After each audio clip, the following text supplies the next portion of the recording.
Afternoon for what will be our last institutional town hall of this academic year. Today will be focused on UC Merced finances with a gentleman I'm pleased to introduce for the first time as Interim Vice Chancellor for the Division of Finance and Administration, Kurt Schnier. Some housekeeping items. This session will be recorded and posted with all other town halls from this year on the public relations site. So you can go back and look at the slides and look at the video and look at the questions and answers. All questions and answers should be submitted through the Q&A function. Chat has been disabled for today's session. Dr. Schnier will present and take questions at the end. We will answer questions through the Q&A as and when they come up if we're able to, and if they're for Dr. Schnier, they'll wait till the end of his presentation. No more to be said. Dr. Schnier, Interim Vice Chancellor for the Division of Finance and Administration. Sir, it's yours. Thank you, Jim, and thank you everybody for joining today. I will share screen and get to my slides. Pleasure to talk with you today. So as Jim had mentioned, today is the third of our fiscal responsibility campus town halls and the last for this academic year. We'll at the end talk about the plans for the upcoming year as well.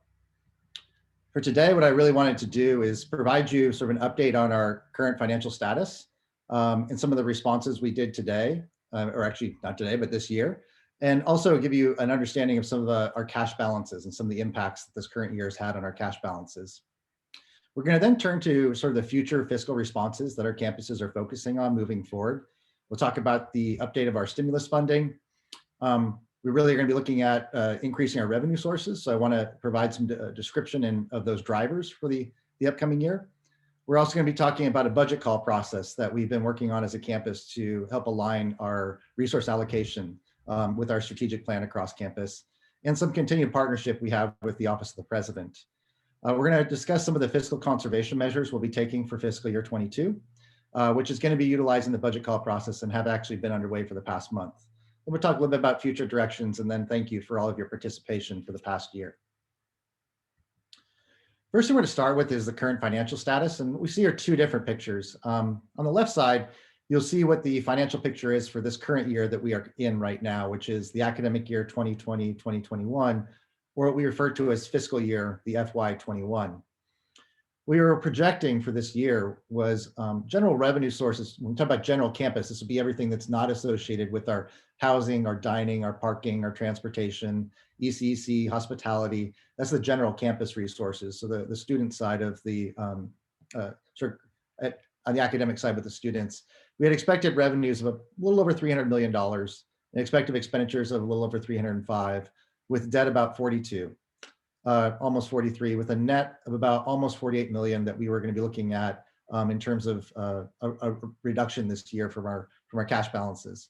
On the auxiliary side, which again, this is the housing and dining, transportation, auxiliaries, the general auxiliary pieces we've talked about, and I have a slide about this in the upcoming slides that actually outline auxiliaries.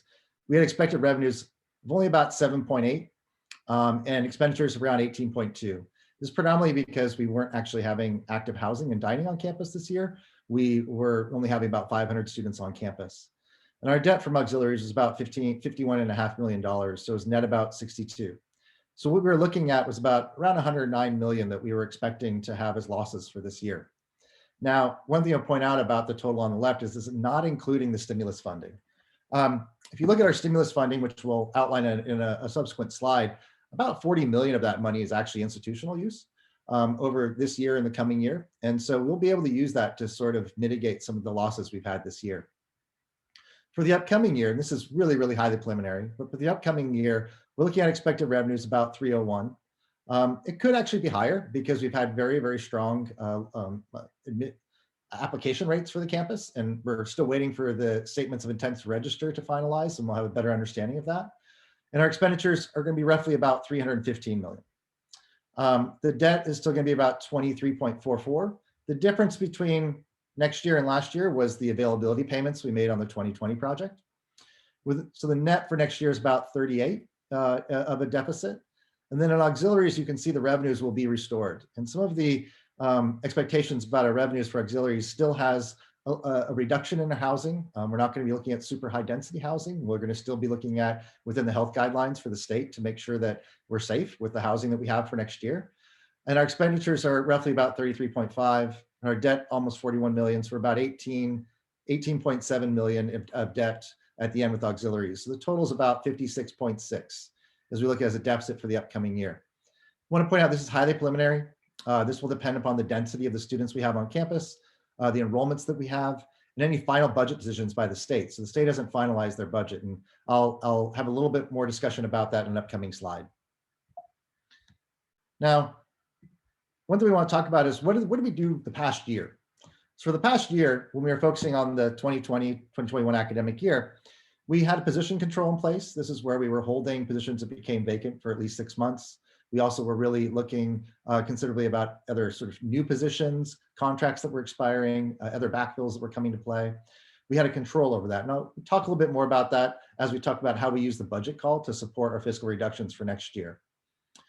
We also had a filter in for large purchases approvals where we required any expenses over $5,000 to have higher level approval. And we set targeted division and school reductions of 5% across the board.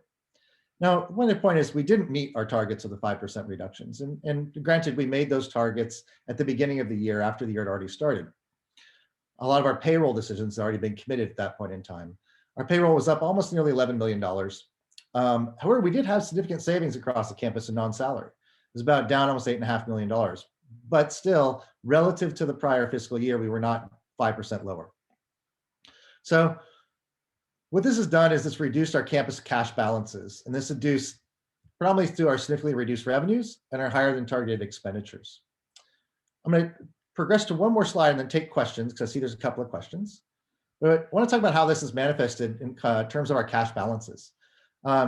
If this might be new to many of you, but we have different forms of cash balances. We have money that's in our STIP account, which is a short-term investment pool, and our TRIP was the total return investment pool. The easiest way of thinking about it is the STIP is really our checking account, and the TRIP is our savings account. The STIP is very liquid. We can use it on a day-to-day basis. The TRIP, you have to take the assets and sell those assets before we can use the money, which takes a little bit of liquidity away. So they're kind of very similar to your checking and saving accounts today. Now, we did have a loan of about $100 million, and many of you are aware of that. We've talked about that in other town halls. It is currently in our STIP pool, but the thing I want to point out is that in order for us to have the $100 million, it's costing us an additional $10 million to use that money, given the interest we're paying on that. So, and there's a couple of balloon payments that come up over the next 6 to 7 years that we have to worry about and plan for in our finances.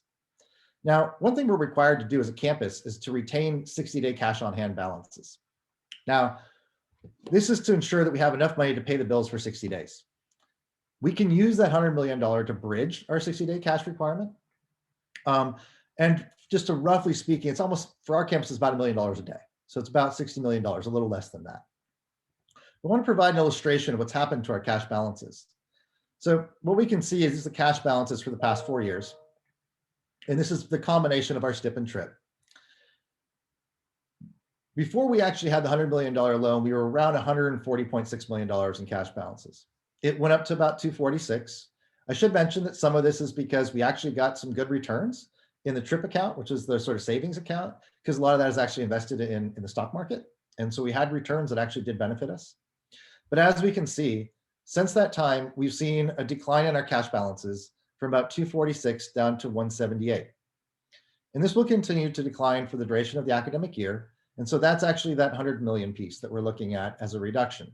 Now, one thing I do want to note, and I've said in other town halls, is that some of this was to be expected. So there is part of this that's a function of what we expected to have happen under the 2020 project. And then a portion of this is really a response to the absence of revenues and support for the campus during the pandemic that we've had. But this is what's happened to our cash balances. We're projecting it going a little bit further down. And then we probably see some restoration as we get to lower debt burdens we have to carry moving forward for the 2020 and other aspects of the campus. I'm going to pause here because I know there was a question, so I want to make sure if I address that first. Any questions? Great. Yes, the question that just came in is, for the fiscal year debt, is it total debt or expected payments on the debt associated with 2020 that's listed? That's total debt. So it's a sum of not only our 2020 debt, but other debt that we carry for prior buildings that we might have had, prior auxiliary enterprise or auxiliary structures we've had. So it's the totality of all of our debt that we carry. Technically, what we have on 2020 is referred to as availability payments. And the availability payments are what I would lump into our debt, but they're technically payments to the partner that we use for our P3 that we use for the funding model. Thank you. That's the only question that's come in live, and we'll hold others right now till the end. Thank you. Great. Thank you, Jim.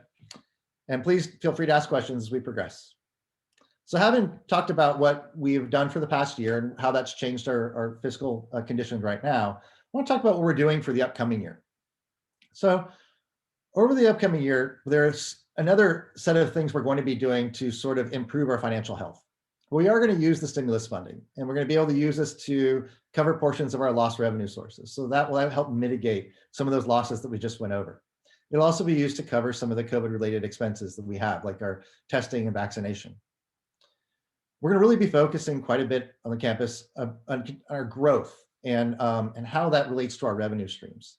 This is something that we're going to have a few slides on, so you can actually see the connection or show the drivers behind our revenue streams for the campus at this current juncture. So there's going to be continued focus on that moving forward. We've also are going to be using the recently designed budget call process to retire portions of our salary vacancies. And I'll explain this in more detail in upcoming slides. And we're going to continue to work with the Office of the President on our existing debt structure. And lastly, moving forward, so beyond next year, we're actually really working to take our budget call process to make sure it's strategically aligned with the campus's strategic plan. I imagine that many of you had the opportunity to talk about or review or provide comment or input into the process, but the strategic plan is going to provide the North Star for the campus, and it will help provide the North Star of how we allocate our resources to support it. So it's imperative that the budget call process moving forward is aligned with that. And so that's the alignment we're working on beyond next year. And we're going to talk about each of these pieces in the next slides. The first thing will be an update on the stimulus funding. So as I said before, this is going to help bridge the gap. There are really 3 separate pieces of stimulus funding that generate 8 different unique sort of pools of money that we have with regard to the stimulus funding. The CARES Act, which is sort of the first round of stimulus that many of you remember, had 3 pieces to it. It had about $6.5 million for student financial assistance, another $6.5 million for institutional funds, and another little less than $1 million, which can be used for both assistance and institutional funds that we receive because we're a minority serving institution. Now, our student financial assistance money has been provided out, and it was provided based on a need basis to our undergraduates and graduates, predominantly undergraduates. Our institutional funds have been allocated out to help support some of the refunds we made through auxiliaries, and that's for the first piece of CARES. And a majority of what's called the MSI money has been allocated to support our students predominantly at this point in time. The second round of funding that we had is under the Coronavirus Response and Relief Supplemental Appropriations Act, which, as you can see the acronym, I'd prefer to say the full word. We have 2 pools of money that come from that. There's another $6.5 million on student financial assistance, and there's 13.7 institutional funds. Now, the student financial assistance, we have a plan that we've actually been starting to allocate that. And we started to allocate small amounts of the institutional funds to cover our testing on campus. And we're working on plans for the use of that money to really think about offsetting a lot of our revenue pieces or revenue losses we've had for the upcoming year, or the prior year, I should say.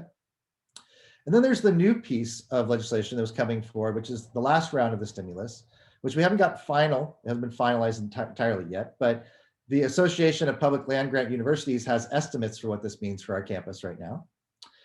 It looks as about 17.5 to 17.6, both in student financial assistance and institutional funds. So by far, it's the largest pool of money that will be coming to the campus under the American Rescue Plan. There's also a larger amount of MSI funds that is 2.24 million. So the last round of that stimulus under the American Rescue Plan has provided significant funding to support our campus and to help sort of restore some of the losses that we had from the pandemic. Now, the second piece we talked about was really getting an understanding of expanding our revenues. So I want to briefly go over slides that we had at the very first town hall, where we talk about our revenue sources. And then we're going to talk about the sort of 3 top revenue sources and what are the drivers of those revenue sources for the campus. So as we focus about generating more revenues to campus, How do they connect with each other? Where do we use the money? How is the money coming in? So this is the Rufus dollar depicting our revenue sources. And this is actually from fiscal year 20. So it's kind of before the pandemic piece. So it was last fiscal year leading into this. We had about 282 million in core funds, 68 million coming from auxiliaries, about 35 from contracts and grants. I will say right now, the contracts and grants has been going through the roof. So that number's wrong. We've been doing significantly better than that. I think it's great for our campus. We've also had other funds, which are the others, about 10 million, and our gifts and endowments about 3. We just want to make sure on the gifts and endowments, we're very clear. This represents proceeds from endowment. This is not new endowment money that comes in through external relations. They've actually been exceeding their targets recently. So this is actually, which is great for the campus from an external relations perspective. We're really talking about the flow that we use on the revenue side. So how we use that money. Now I want to talk a little bit more about the core funds. And on the core fund side, fiscal year 20, we had about $154 million in state appropriations, about 55% of those core funds. Tuition and revenues about 112, was about 40%. The indirect cost was about $7 million, which is 2%. That's basically 20% on the contracts and grants for the 35 million. And then we see the other pieces on the other in our non-resident tuition about 4 million, which is less than 1%. So if we look at the totality of these revenue sources that we have, our 3 largest in revenue sources boil down to one driver, which is enrollment. When I say enrollment, I'm really referring predominantly to our undergraduate enrollment growth. What we've identified over the past year is that our growth to 15,000 students by 2030 is going to be critical to the financial health of the campus. This is because our enrollment generates about 84% of all of our revenue sources today. Our 3 largest revenue sources, state appropriations, tuition, and auxiliary, are all related to enrollment. And it's also important to keep in mind that as a campus, we retain the revenues that we generate from a slew of different activities: our tuition, our private gifts, our auxiliaries, our research grants, medical centers. Think about the growing med ed that we're working on our campus, and extension. These are all revenue opportunities for the campus. Now I'm going to actually dive into each of those top 3 to sort of illustrate a little bit further about the connection that they have with enrollment. If you look at the first one, which is our state appropriations, this is going to be driven by enrollment. And the process by which state appropriations flows, what I'm really talking about is it's the campus's portion of resources allocated to the Office of the President by the state. So the Office of the President will get a fixed amount, of money from the state, and then that money is going to flow back to the campuses via the allocation mechanism the Office of the President use. Now, to think about the state allocation determination, in January, the state usually has a preliminary budget that they announce. There's a May revise of that budget, which is in the process coming up shortly. And then at the end of June, there's the state's final budget. Now, I could say that the state finance is actually looking fairly strong this year. And so there's an opportunity that I was early actually expecting we might have reductions this year. That's not the case. It looks as though we're looking at actually a better financial situation than we were than I would have predicted a year ago. Now, once those state appropriations are determined to the OP level, the money is allocated out to campus sort of based on 2 factors. One of them is a base funding level. It's basically a fixed amount. It's roughly about 15 million from my understanding that goes to each of the campuses at a base level. Then the balance of that is coming through a weighted enrollment process. Many of you might have heard the term rebenching. That's really the term they use. What that means is that every type of student is assigned a different weight.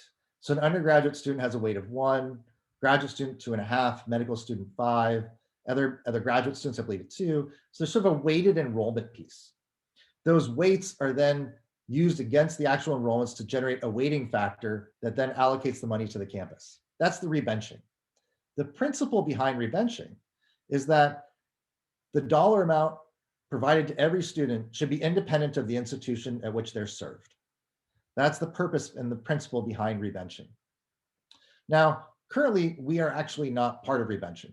We are on what's referred to a corridor funding by the Office of the President. Both us and UC San Francisco are in the same situation. This is because of the youth of our campus. Given where we currently are, the system actually does help provide more support for us. If you look at the dollars that were allocated per student, they're higher than the other campuses right now. And that's because they're helping to support our growth. And they will continue to do so. But at some point in the future, we will be looking at rebenching. We will be having to focus on getting to that point where we're financially at the same footing as the other campuses. One thing to point out is our state appropriation funds are predominantly used to support our permanent salaries. So that's the source of most of our salaries for the campus. Jim, I see there was some questions coming up, or anything about this that I should address? There are a number of questions about debt, if you want to, about how debt is being discussed and presented, if you'd like to take those on. The first was, so the debt is not necessarily due immediately. It's a good question. So we have, if you look at our balance of our total debt over the next 30 to 40 years, it's like 1.3 billion. It's over a billion. It's really high. So the 65 million is an annual commitment that we have to make on debt, just so we know. Those are annual commitments to pay for that debt every year in payment of the total amount. Remember, the 2020 project was $1.3 billion. We are paying about 49% of that. And so then there's that plus the balance of our existing debt prior going into that for the other facilities we've built.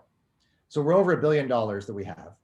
And what we're doing is paying 65 million a year sort of as the payment schedule toward that retirement, the retirement of that debt. Hopefully that answers that question. Yeah. Thanks. There's a question sort of embedded in this comment. Pretty sure that everything in this presentation is cash flow. These numbers are due immediately as they are debt service, not total debt. We owe over 1 billion on the P3 project alone. All these numbers are the flows expected during a 1-year period. Is that an accurate assessment? I think it's exactly what I was just referring to. So whoever put that in is 100% on point. Thank you. Okay. And can we invoke force majeure not to pay for the 2020 project this year? No, that is not an option for us at this point. I mean, OP is actually paying 51% of it, so they're part of it, and we do have to meet our debt services. Going back a few slides, is that a total of approximately 72 million in stimulus funding anticipated or received, and how is it spread over the 2 fiscal years? That's a great question. So not all of that has been received yet.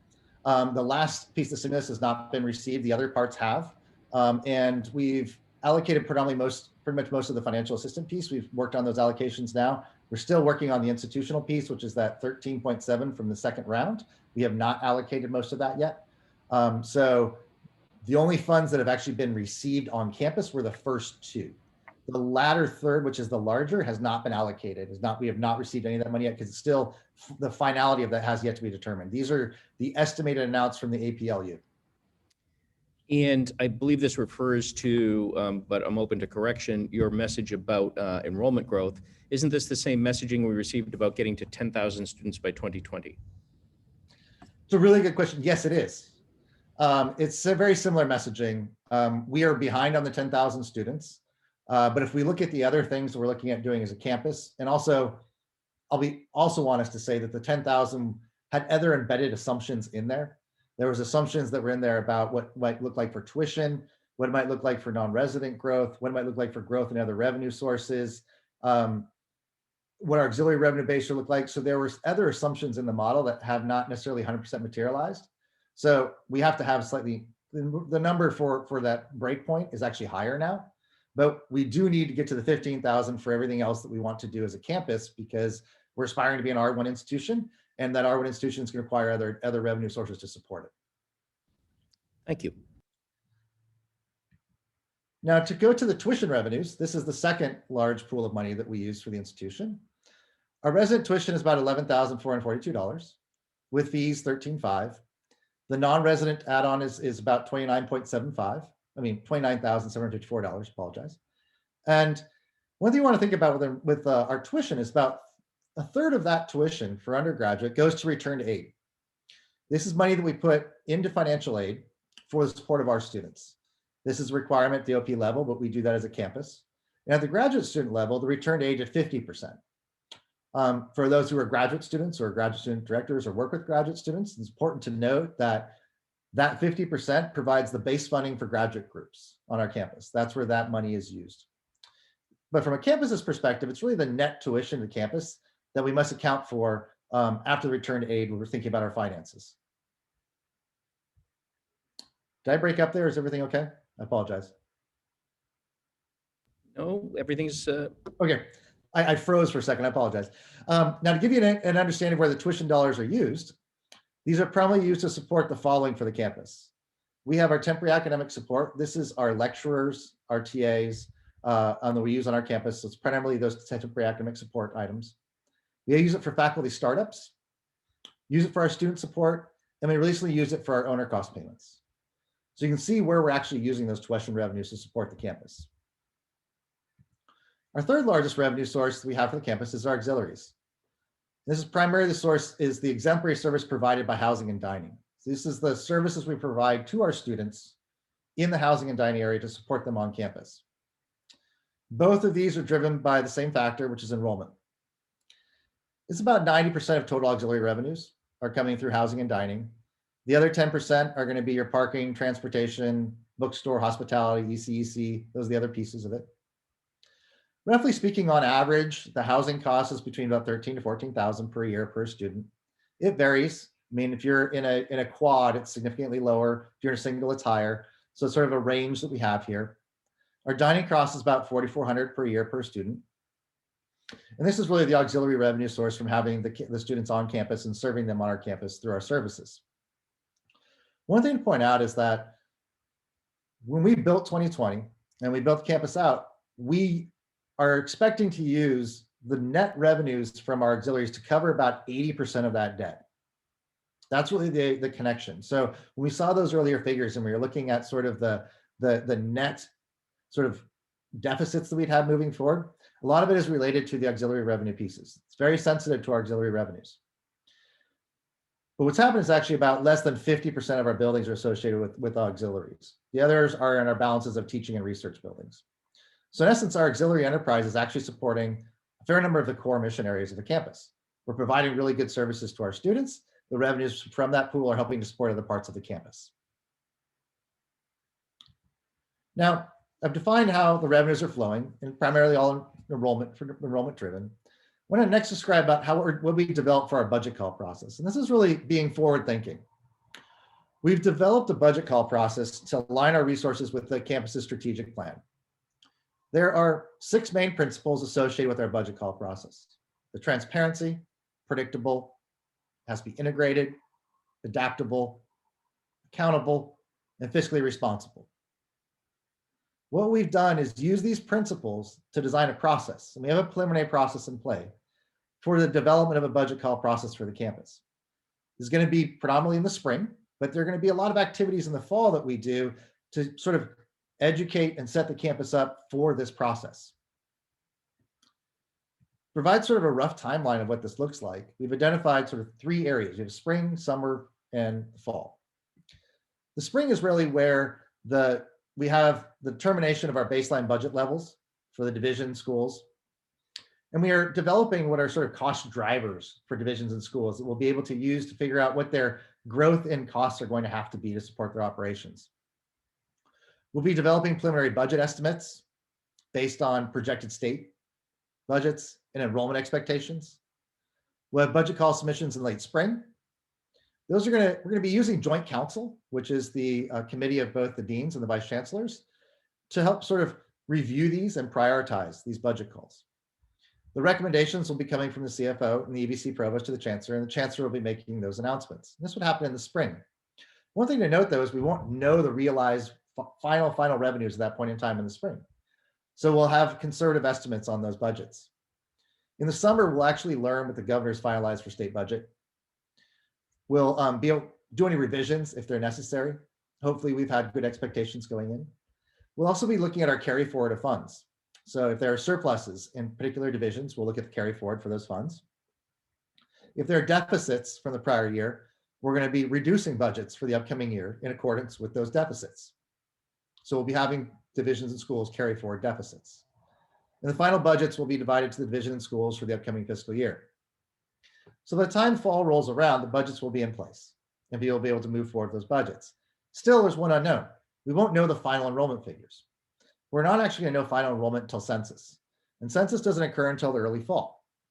So we'll have the final census be realized, assuming that we are conservative with our enrollment estimates in the spring and summer prior to that. We'll be able to figure out what sort of surplus and deficits are occurring that fiscal year based on what's the realized enrollment. We'll have to review those budgets as needed. And if there are surpluses, we'll be able to go back to the prior year's budget call and think about adding additional funds, leaving some, of course, for future directions.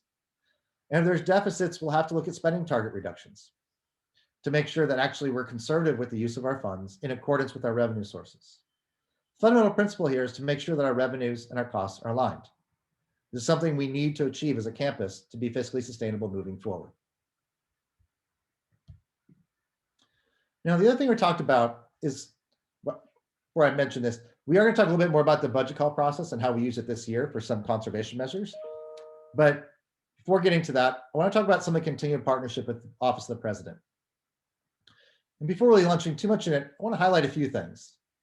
One is that our campus was founded during a different financial time than our peers. If you look at the other campuses, a large portions of their infrastructure were covered by the state. Their campus growth occurred during times of higher state support. These are both one-time and continuous funds. There was more state support for education at the point in time. What this meant is that the state funding per student, so the amount of money that they were spending per student that were enrolled on those campuses, was significantly higher than it is today. We are in a different financial situation with higher education. It's not going to go back to the way it was. We're going to have to actually live within the business finances of the world that we have today. That being said, this has generated some significant financial disparities between our campus and other campuses. We have the highest debt per student in the UC system. What this means, if you look at our overall debt and you divide it by the number of students, it's significantly higher for our campus than the other campuses. We're currently at about $135,000 per student when you remove some of the AB 94 funds, auxiliary funds that we have on our campus, whereas for the other campuses, it's about $59,000 per student. Significantly different. We have the highest debt to income ratio in the UC system. Our debt to income ratio is 3.5. Other groups in the system, it's less than 0.7. We are under different fiscal conditions than the other campuses. What's encouraging about this is that the Office of the President is very cognizant of this. They understand our financial situation and they want to serve as a strategic partner as we move toward our growth. They understand our finances. We've spent a lot of time over the past year talking with them, explaining the situation we're in. And I think they've been very receptive to the position we're in and helping to support us moving forward. The other thing I really point out is that our peer institutions understand the need to support us in this unique situation. They are partners for us and they remain partners for us. When we had our reductions last year, we were at 3.6% reduction. Others were greater than 10%. They are helping us grow. And we really appreciate that from both the Office of the President as well as our partnering institutions. Now I want to talk about how we're going to use what we just talked about as the budget call process into fiscal year 22. We've made some budgetary changes for fiscal year 22 to help sort of control expenses because of our inability to keep the cost down from before. What we did is we centralized all campus vacancies. So if you go back to that position control, there are positions that have been held, not been filled. Those are our vacancies. We're looking at only those associated with what we call 19,900 funds. And I know complicated by using the numbers, just state funds is a way of thinking about it. The money we're getting from the state is a generic way of thinking about it. We're going to hold those. We put them in a central pool. We're going to retire at least 50% of these funds with additional considerations. One thing that's uncertain is we don't know what's going to be happening with any sort of merit increases or anything of the sort. Those are uncertainties for us at this point in time. Should any of those manifest or anything happen, we're going to have to reduce our vacancy pool to absorb that. But that's roughly where we're at this point in time. We've also looked at state-funded non-salary budgets. So this is the state money we've allocated to non-salary.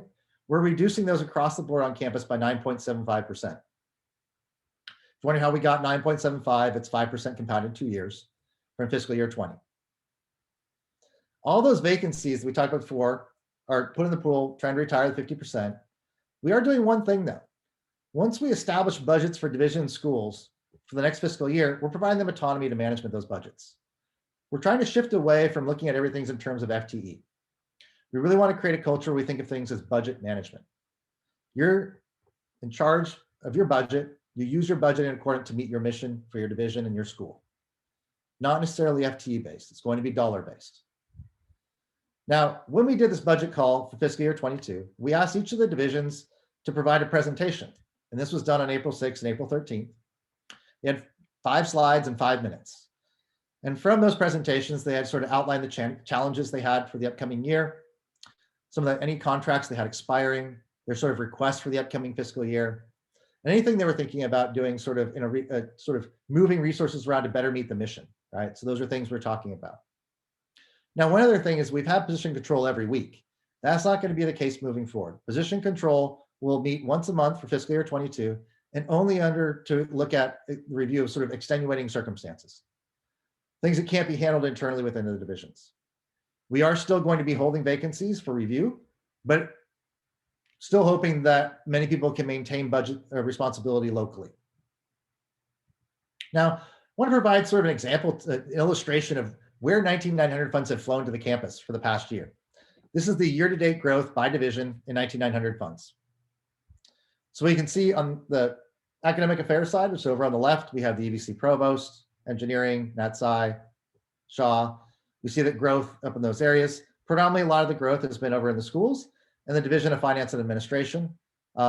School growth has been predominantly focused on faculty. You'll see the Office of Research and Economic Development has growth. That's actually predominantly coming from some growth within the research support teams, as well as some of the resources that were in schools that have shifted to ORED for restructuring.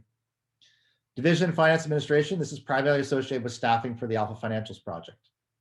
But you will also note that other areas across campus have not grown. We've seen very little growth in the Chancellor's Org. Student Affairs has actually had a little bit down in our 19900 funds. External Relations is flat, and POPD, or Fiscal Operations, is actually negative and gone down significantly in their 19900 fund utilization. So in this budget call process, we provided the information of where funds have been flowing. We also provided them with some priorities of where we are for fiscal year 22. We gave them these priorities. These are all aligned with the campus's strategic plan. The one thing that we've seen is we need to maintain and promote stability in campus operations. From what I've seen over the past year, there have been a lot of pain points, mainly at the staffing level across the campus, on maintaining and promoting the stability of the campus operations. These can range everything from compliance to infrastructure to student support, instructional support, COVID preparations, finances, accounting, everything across the campus that really are foundational pieces for the campus. The second priority is student enrollment growth. So efforts that we have about supporting enrollment. These would be things about program expansion, new programming, admissions, retention, things that will help support our enrollment growth. And the last thing is supporting research relaunch. We have a number of faculty who have not been able to come to campus to do their research for a very valuable part of their career. And so we're going to make sure that we have the resources to support them as we come back to campus, because we're going to be returning in the fall. We need to make sure they're ready to relaunch and be back up to speed. Those are the priorities that we used. Now, in general, from the budget call process, the summary of this, we had the presentations on the 6th and 13th. We actually had everybody make presentations during these time periods. And then after that 6th and 13th, we met on the 20th as joint council, and we discussed those recommendations as a group. We looked at the requests, we discussed recommendations. Those recommendations have been forwarded to myself and the provost, and we're going to be making recommendations to the chancellor shortly. Once at that time, the chancellor will be making final decisions. Now, to give you an idea of what sort of the rough requests have been, the total number of vacancies, about 100, 110, depending on how you look at this roughly, about $12.5 million. The requests, about 125 or $13.5 million. So our requests far exceeded the vacancies. And realistically, in this initial allocation of what we're looking at, it's probably only going to be initially that we're going to be able to release about $3 million or so initially. And then depending on what happens with our state budget allocations that come forward and finalized in late June, we'll hopefully be able to release additional funds. Now, so we can see that there's actually a fair amount of paring down that's going to have to do with the requests, but we will have growth. We are going to have growth with our staff and supporting the campus. And I said before, we need to account for any additional considerations about merit and salary adjustments that are moving forward. That's going to have to come out of the vacancy reductions in order to maintain sort of fiscal sustainability for the campus. Here's a graphical illustration of where the vacancies and requests occurred on the campus. So the orange bars are actually the vacancies. So this is the money that was sort of brought forward as like the current vacancies in each of the divisions. And the blue bar is the request. Now, the numbers you see atop are not actually assigned to the vacancies or requests. They're actually the differences between the two. So what this means, if you look at the Chancellor's org, this means that they requested about $353,000 less than they had in accrued vacancies. For the Division of Finance Administration, that was about $963,000 less than what they had in accrued vacancies. And then we can look across, so with say Office of Information Technology, they're requesting about 497 beyond what the vacancies they had in those units. So you sort of see where the bars are across the board. Now, there is some heterogeneity across how people were using the requests. Some of you might remember the workforce planning, which was done, and that's actually still part of our process for planning. But some of them put the workforce planning positions on there versus sort of the immediate needs. So there's a broader list. This is the rough asks that were across each of the divisions across campus.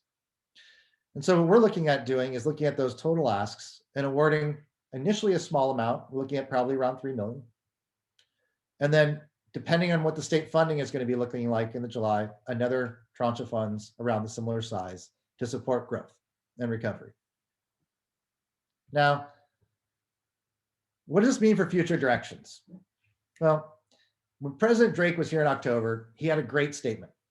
His statement was, you can't cut your way to excellence. We have to stay true to that. So although we're going to continue to take measures to control our costs, we will always need to make investments in our future. We shouldn't be thinking of that as a paralysis. It's not that we're going to have to reduce costs, but we're also going to have to spend money to make sure that we grow in the future. It's the balancing between the two that's going to be our difficulty. That's actually why it's so important that we have the campus's strategic plan. We can use the campus's strategic plan, which is in the process of finalized, to help guide that process. And to use the transparency where we have now an overall budget call process where everybody sees everybody requests. Everybody knows what's there. There is no just going and asking one person, getting resources going around. It's a collective. We now have very transparent process about how resources get allocated to the campus. And we're going to align it with a strategic plan. We now have sort of a North Star for growth.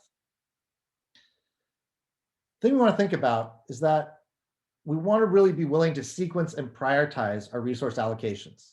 And there are kind of two key questions that come to mind for me. What can we delay for the future? And what must we do now to increase our options in the future? We really do have to focus on thriving for the future. Some of that actually revolves upon just stabilizing our infrastructure and resources that we have for support for the campus now. Those are investments in the future. But we really need to be keeping our sort of this growth mindset, thinking about where we're moving forward and be thoughtful of that as we're progressing. That's actually going to help us more in our financial context than other pieces. We want to grow. The growth will help us. Now, as far as future directions, we will and always will remain committed to our primary goals. This is the teaching, research, and service. We are committed to serving our students and their achievement as scholars. We are an academic institution. This is one of our main products. We need to continue to be committed to that and make sure our resources are aligned to support that.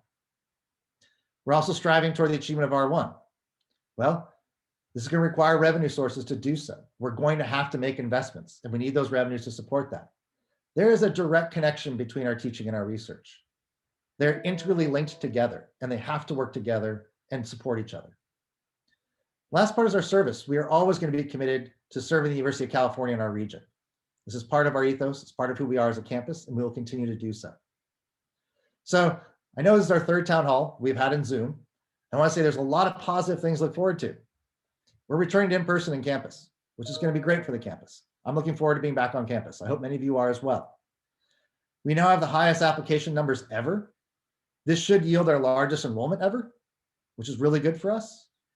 We have some amazing growth in research expenditures. Margie's probably going to tell me I'm wrong, but I think it was over something like $70 million. It was an amazing amount of money that we have. We're doing great work, even though we're dealing with the pandemic. And through this revised budget call process that we have for fiscal year 22, we are going to increase our staffing levels to meet critical needs. There will be staff flowing in to support the campus. All of this will help us thrive as a campus into the future. And with that, I want to thank you all for joining our Fiscal Responsibility Town Hall. I hope to have this continued dialogue in the fall. Hopefully we can use Locker Ready, some large auditorium. We continue to do this moving forward. For anybody that's interested in looking at this, There's an archive of what we have here on the DFA website. There's also an email there for DOFA, UC Merced, where you can put comments, or there's a comment box on our website. But again, look forward to meeting with you all in the fall. And I'd like to take any questions that we might have over the duration of probably what looks like about 14 minutes. Thank you. We have a number of questions about enrollment growth. Can current facilities accommodate 15,000 students? That's actually a great question. I'm going to hit the stop share here so I can see. No, our current facilities cannot do 15,000 students. Estimates I've seen is probably closer to the 12 to 13,000 range, maybe 12 more realistically. So that means that as we're growing, we are going to look at needing to expand in certain areas. So one of the exciting growth opportunities for the campus is the Health and Behavioral Science and Medical Education building that many of you have heard about in the medical education for the campus. That will help increase our capacity. So if we're successfully able to move that forward, that will help increase the capacity for the support of the campus. It's a great question though. Okay. Does increasing enrollment mean lowering our standards? No, increasing enrollment does not mean lowering our standards. I think one thing, my personal opinion, increasing enrollment is about getting the word out about Merced. What we're doing here is amazing work. We need to get the word out to the state and everybody else around the region so people want to come here. I mean, it's more, in my mind, sort of a marketing PR piece to make sure that people hear the good things. It's not about lowering standards in any way.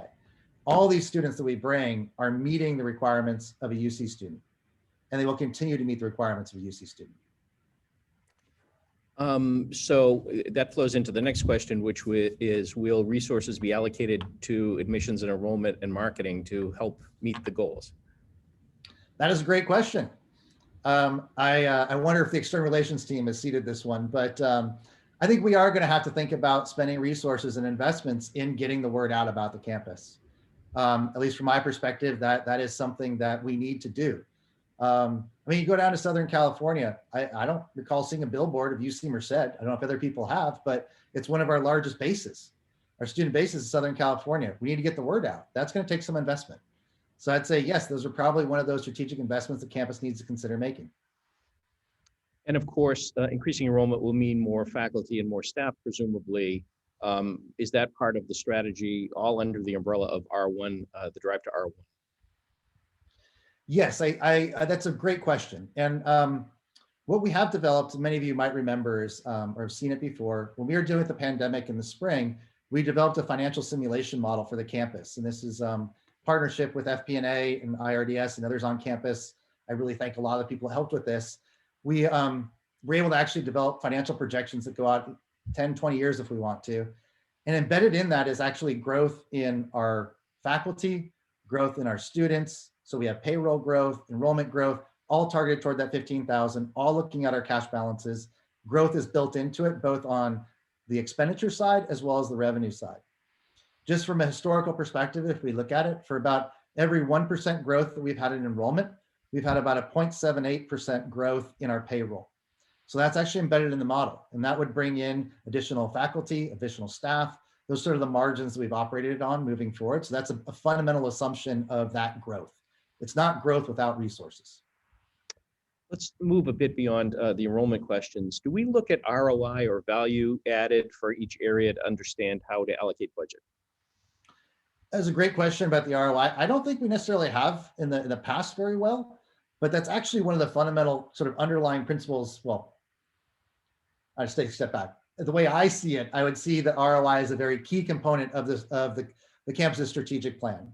If you look at the strategic plan, you would see that there are targets, right? There are targets for what we're shooting for. And then there's going to be initiatives embedded under that. And then the money is flowing to support those initiatives, to support those targets. That's an ROI framework, because what we're looking at is we're allocating resources to meet targets. So that is really return on investment. That is fundamentally what we're looking at, but it's return on investments across many, many different dimensions. It's not just return on investments in terms of dollar for dollar.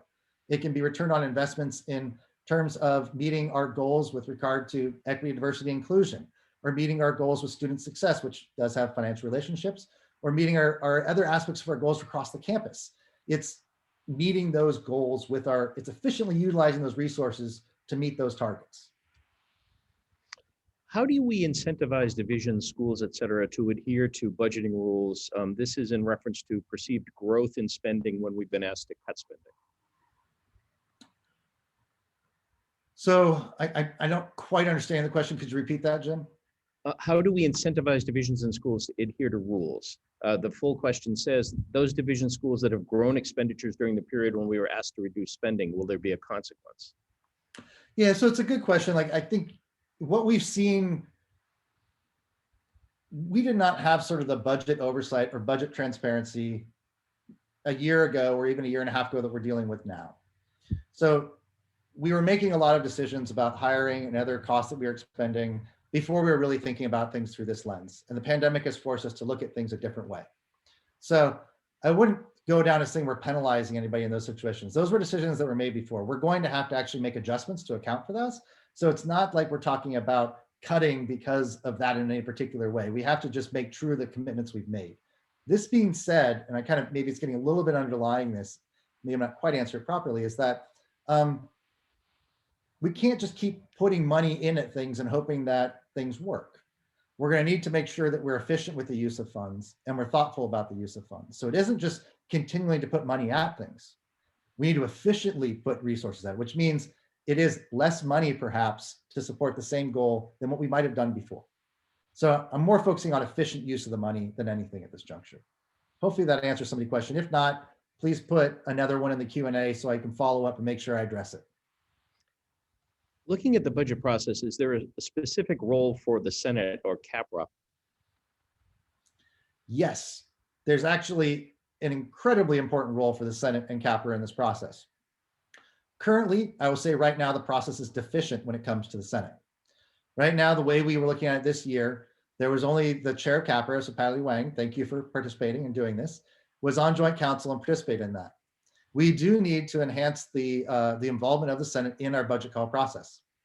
I can tell you that Bianca, who works in FP&A, who works with me very closely on the budget call process, so I thank her for her efforts. We've been meeting with the other campuses. We've been meeting with San Diego, UCLA, Davis, I think it was Berkeley. Been meeting with them to actually go over their budget call processes and to figure out how we get better involvement of some of the campus leaders. And the Senate is key. So we're going to have to, it'll be hard for me as the former Senate chair to not see the value of having this. So we are going to have that engagement. We want to work very closely with CAPRA and the Senate leadership to brainstorm some of the options that we've seen from other campuses to figure out how they want to integrate into the process. But it is deficient now, and for next year, when we move forward with it, it needs to be much more prominent. Does the budget call process risk perpetuating existing inequities across units? You know, that's a really good question. I think currently,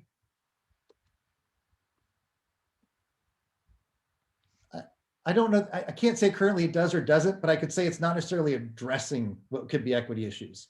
What we have talked about with the budget call process moving forward is we are going to be doing equity evaluations of the payroll within particular divisions and schools, and providing that information to division and school leads so that when they're looking at their budget call processes, they can be looking at local ways of addressing those equity issues.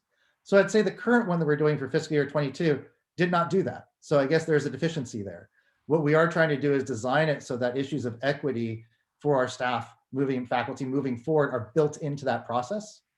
And so we're working with HR to develop those reports for the upcoming year. So the current iteration, yeah, there is a deficiency there. We see that moving forward, we are looking at incorporating that. And I think actually one of the things we are talking about even on the current side is thinking about what we can do with the current piece to address equity issues this year as well. Thank you. I should note for everyone, we have room for perhaps 2 or 3 more questions, and we're quite a bit backed up. But Dr. Putney, who's Associate Chancellor, Chief of Staff, and Acting Chief Human Resources Officer, is trying to address the HR questions specifically in the chat. But I wonder if you can both sort of talk generally about staff vacancies, how they're being thought about. There seems to be a lot of concern that staff is understaffed. Yes, staff is understaffed. It is real. These are real concerns. Everyone who's brought up this issue about doing more with less and on the backs of our existing staff is real, and we all feel it. We've all heard the stories. So I mean, my heart goes out to all staff right now, and we're really trying the best we can to hopefully get divisions back some funding so they at least can identify their most prioritized needs and get those taken care of in a flexible manner through HR so we can get some relief. But, I just, it's a problem that we all share in right now. It's actually it's part of the reason why when we had the vacancies, we didn't just recover 50% to each of the divisions. We kept it as a central pool because we realized that maybe some areas are being impacted more than others. And we wanted to be able to spread this out in a way that tries to address some of the pain points that we're seeing across campus. So it wasn't just recovering flat across the board or flat across the board cuts. It was really, we needed to have a better understanding of where a lot of those critical pain points are to address what Luann is talking about. I'd like to get to maybe two more very short questions. I hope they're short. What are indirect cost recovery dollars being used for on campus? Oh, great question. So indirect cost dollars, those are actually an exceptionally, what we'll call a green resource in the sense that they can be used for pretty much many different purposes across the campus. We are actually increasing the IDC return to the campus. That's actually a proposal that's gone forward for Senate review. We'll be revising that policy shortly. So there'll be a fair amount that's going back to support the academic enterprises. The duration of that currently is usually used to meet our debt instruments, our debt right now, because the nature of those resources or other areas where we can't use state appropriations or tuition dollars.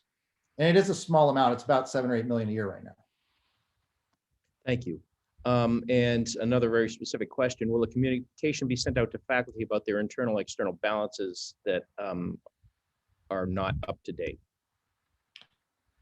I do need to send a communication to the campus about the balances that are in accounts. We converted to Oracle, and I just have to apologize because I know that this has not gone as smoothly as many of you would liked. We were able to restore procurement pretty quickly to be able to help support the enterprise and meet things moving forward. We're working on right now is getting the conversion set up properly between the former FAU structures and our project structures. People are working extremely hard on this. I asked for some patience on this. I apologize that things haven't moved as quickly as you would like. We are targeting to get that to you soon. We just actually need to create some bandwidth for a few people and a number of people actually to make sure that we can get those conversions across and then get the information to you as soon as possible. I do apologize for the delay on this. I know it's impacting you and managing your resources. If there are funds that you're very critically concerned about, you don't know if you have balances to cover things, that's where you can send emails to us, including myself, to figure out what we can do to address immediately. But we're really working on trying to get that as quickly as possible. I apologize though. And I apologize, but we're at time. There are a lot of unanswered questions we can try to address as well on the website. But there are a lot of questions that you answered. Thank you, Interim Vice Chancellor. Thank you, Dr. Putney, for jumping in to handle a lot of the questions. I want to thank the special events team, Danielle Armadia and Tricia Koenig, for backing us up during this. And thank every one of our colleagues across campus for joining us for this hour. We hope it's been enlightening. Again, it will be posted, the recording will be posted along with the slides on the Public Relations website. I'm Jim Chiavelli for External Relations. Thank you again. Thank you, everybody. Thank you.